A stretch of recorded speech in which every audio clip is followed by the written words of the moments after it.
Tulad po ng sa mga nakalipas na taon, kabi-kabila ang sumiklab na mga sunog sa iba pang mga lugar sa Metro Manila. Sa Malate sa lungsod ng Manila, patay ang isang bata nang siya ay matrap sa nasusunog na bahay.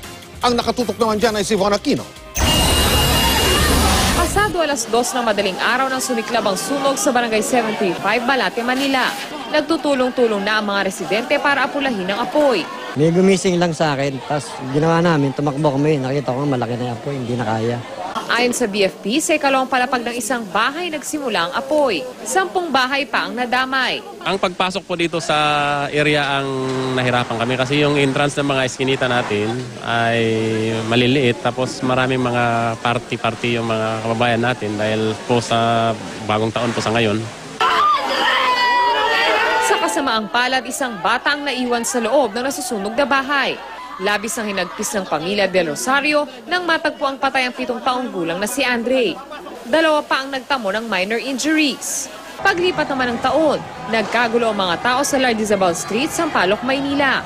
May tumama raw na kuwiti sa may second floor ng isang bahay. At dahil may kalumaan ng bahay, agad itong nagliyab. Mabilis naman itong naapula. Sumiklab din ang apoy sa isang commercial building sa Barangay Bangkal, Makati City bago pumatak ang alas 12 ng hating gabi. Tindahan ng tiles at furniture sa Gusali. Initially po, ang base po sa nakalap nilang impormasyon, dun po sa gwardiya po na kanila pong na-interview, nagsimula po ito sa may area ng kantin kasi meron po itong kantin sa may bandang second floor.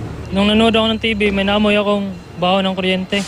Kaya nung paglabas ko, inaanap ko yung amoy ng kuryente. Paglabas ko, nakita ko na lang yung apoy sa second floor. Wala namang nasaktan sa sunog. Von Aquino, Naka-Alerto, 24.